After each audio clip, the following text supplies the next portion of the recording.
So how do you build a church that reaches those in their 20s and 30s? And the honest answer is, I have no idea. So I can only tell you some of the lessons we've been learning at KXC, a church my wife and I planted in central London in King's Cross.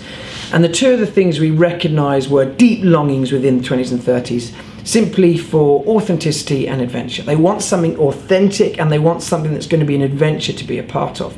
So on the authenticity subject, one of the phrases we use at the beginning of our journey is that we want to be a church that's safe enough for people to heal and dangerous enough for people to grow. So safe enough to heal, by that we mean a place where people don't have to come and fake it, you know, wearing a smile. Yeah, things are great, amazing week, job's great, relationships great, where they can actually come in, and if that isn't the case, they can say, do you know what, I've had a lousy week, I'm really struggling with this addiction, you know, I'm struggling with depression, I've got this thing that I'm trying to process, where they can be totally honest. Because I think in society these days, there's very few safe places for people to process pain. And levels of addictions within my generation, you know, levels of depression, even suicide rates, they're frighteningly high because there aren't safe places to process pain. And that gives an amazing opportunity for the church to say, look, this is a safe community where you're going to be welcomed, you're not going to be judged, but in the arms of God and in the context of a community, you can process some of that stuff, you can experience healing and more of the fullness of life that's available in Christ Jesus. So we try and give space for people to heal and to process pain.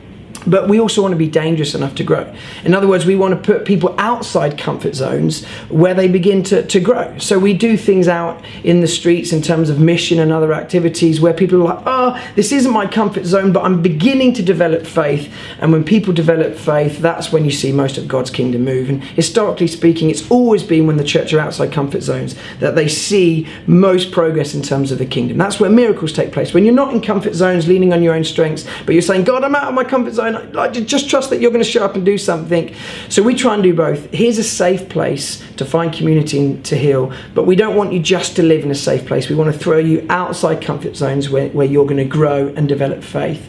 So this thing of authenticity, but also adventure, I think they're two of the great longings of this generation. And if the church can be at the forefront of saying, yeah, we want to be an authentic community, but an adventurous one, I think that becomes incredibly appealing to 20s and 30s these days. So that's some of the stuff we're doing at KXC, but we learn as we go.